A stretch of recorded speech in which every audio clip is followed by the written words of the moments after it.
is love out of me. Without your air, I can't even breathe.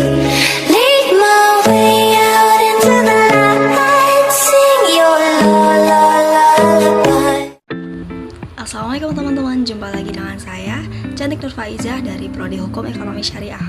Kali ini saya akan men-sharingkan mengenai 17 kaidah usuliyah dan fikih. Mari langsung saja kita simak videonya. Selamat menyaksikan. Kaidah yang pertama adalah al-umuru bimaqasidiha. Segala sesuatu tergantung pada niatnya. Dalilnya ada di Quran surat Al-Bayyinah ayat 5.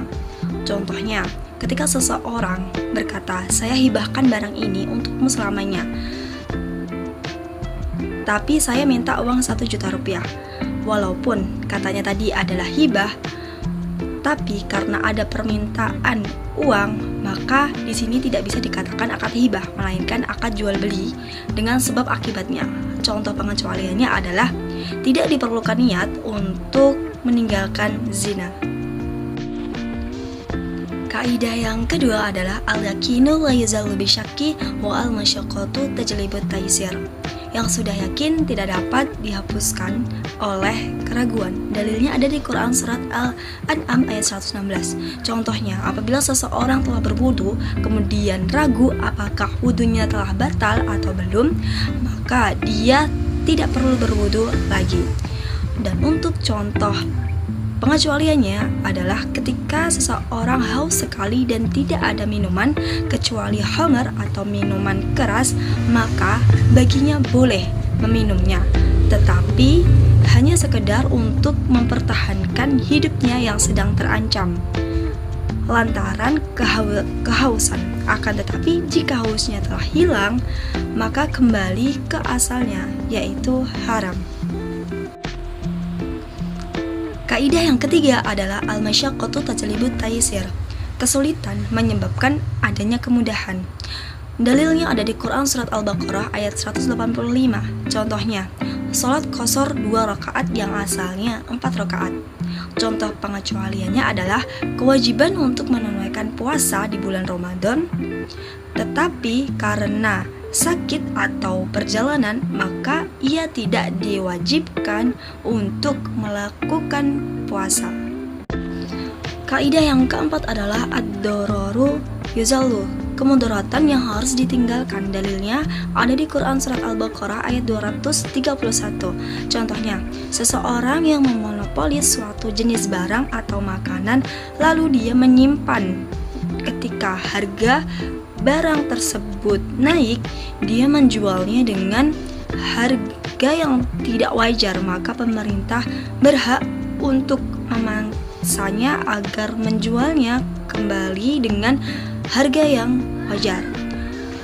Contoh pengecualiannya adalah boleh membelah perut ibu jika janin dipastikan masih hidup. Kaidah yang kelima adalah al-adatu muhakkamah. Adat kebiasaan dapat dijadikan hukum. Dalilnya ada di Quran surat Al-Hajj ayat 78. Contohnya, apabila tuan rumah menghidangkan makanan untuk tamu, tetapi tuan rumah tidak mempersilahkan, maka tamu boleh memakannya, sebab menurut kebiasaan bahwa dengan menghidangkan berarti mempersilahkannya. Contoh pengecualiannya adalah tahlilan ketika ada kematian yang hanya berlaku pada sebagian masyarakat Indonesia. Kaidah keenam, al-ijtihad la yunqadu bil ijtihad. Menyerahkan segala kemampuan untuk mencapai sebuah maksud. Dalilnya ada di Quran surat Al-Anfal ayat 67-68. Contohnya, seseorang sembahyang dengan menghadap suatu arah yang dianggap kiblat, kemudian pada waktu masuk sembahyang berikutnya berubah anggapannya tentang kiblatnya, maka dia harus menghadap arah yang dianggapnya kiblat dan tidak wajib mengqadha sembahyang yang pertama. Contoh pengecualiannya adalah perubahan yang dilakukan oleh imam atau kepala negara berdasarkan kemaslahatan terhadap tanah yang oleh imam terdahulu telah ditetapkan sebagai tanah khusus atau istimewa. Contohnya seperti tanah lapangan atau fasilitas umum dan lain misalnya. Kaidah ketujuh adalah idza jatama al-halal wal haram ghalaba al-haram. Apabila berkumpul antara yang halal dan yang haram, dimenangkan yang haram. Dalilnya ada di Quran surat Al-An'am ayat 108. Contohnya, hewan yang lahir dari hasil persilangan antara hewan yang haram dimakan dan hewan yang halal dimakan, dihukumi sebagai hewan yang haram dimakan. Hal ini karena sisi keharaman harus lebih dikedepankan daripada sisi kehalalan. Contoh pengecualiannya adalah dihalalkan bagi kaum lelaki memakai baju yang ditenun dari bahan-bahan campuran seperti sutra, atau haram bagi laki-laki dengan kapas, atau halal dengan catatan jika kain sutra yang digunakan relatif lebih sedikit dibandingkan dengan kain kapasnya.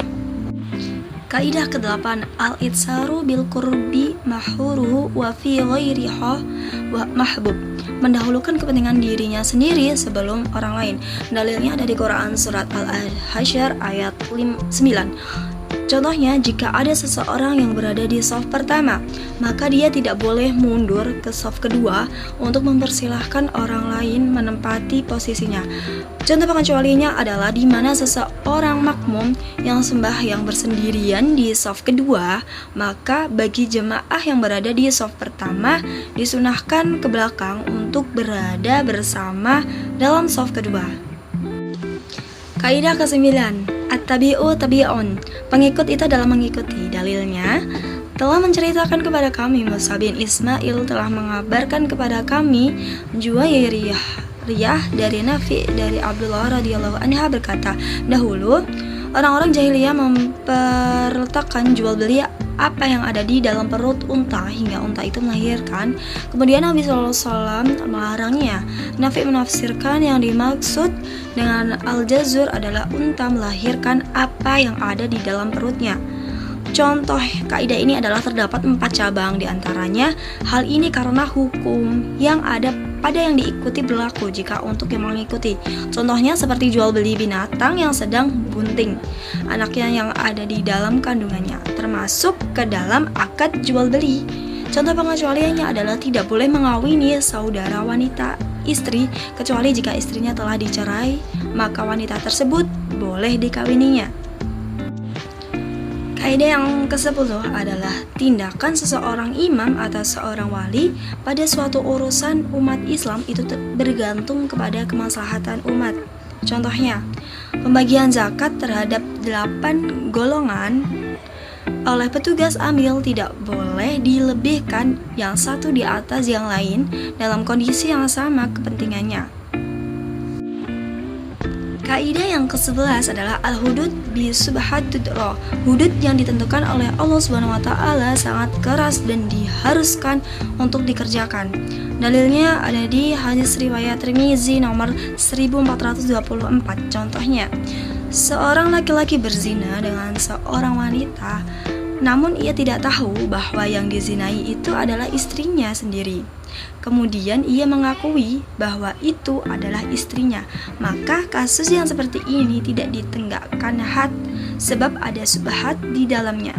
Begitu juga tidak ditegakkan had terhadap seseorang yang mencuri harta yang masih diragukan kepemilikannya, apakah itu milik dia sendiri, ayahnya, ataukah saudaranya. Contoh pengecualiannya adalah apabila seseorang melihat orang lain menzinai istrinya dan orang itu telah menikah, maka ia boleh membunuhnya pada saat itu juga dan tidak ada takzir baginya meskipun tanpa meminta pertimbangan dari imam. Kaidah yang ke-12 adalah orang merdeka itu tidak masuk di bawah tangan atau kekuasaan. Contohnya, seseorang merdeka di penjara karena melakukan kesalahan dan ketika di penjara mati karena reruntuhan, maka kematiannya tersebut tidak mewajibkan ganti rugi bagi pihak keamanan. Namun apabila yang mati tersebut seorang hamba sahaya, maka pihak keamanan harus memberi ganti rugi pada tuannya. Contoh pengecualiannya adalah seseorang meminjam sepeda motor dan bersepakat untuk meminjam dengan jarak 3 km. Apabila sepakat ini berjalan dalam jarak kurang dari 3 km, kemudian ada kerusakan pada motor tersebut, maka sang peminjam tidak wajib untuk mengganti kerugian tersebut, kecuali sang peminjam melebihi kesepakatan dari 3 km, maka wajib mengganti rugi kerusakan motor tersebut. Kaidah yang ke-13 yang mengelilingi larangan hukumnya dengan yang dikelilinginya.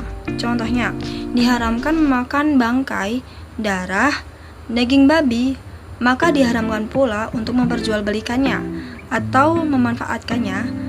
Apabila bangkai, darah, dan daging babi tersebut diperjualbelikan, maka harga dari jual beli tersebut haram hukumnya. Contoh pengecualiannya adalah seperti sesuatu yang memabukkan, misalnya minuman beralkohol, maka diharamkan menjual, membeli, membawa, menjadi haram karena menempel pada.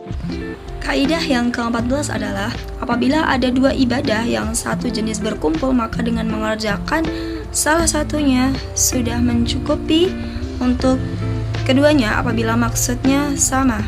Dalilnya cukup bagimu untuk haji dan umrahmu. Contohnya, apabila orang mempunyai hadas kecil dan hadas besar atau junub, maka cukup bersuci dengan mandi saja.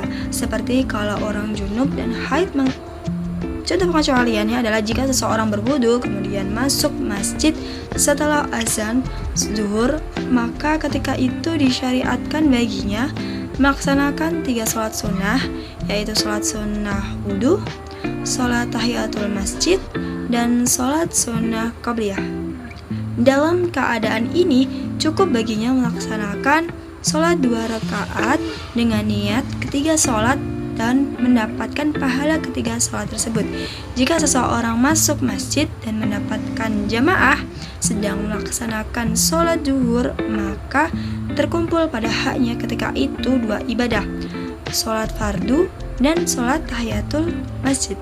Jika ia masuk mengikuti sholat zuhur, maka telah tercakup sholat tahiyatul masjid sebagai pengikut. Kaidah yang ke-15 mengamalkan maksud suatu kalimat lebih utama daripada menyia-nyiakannya.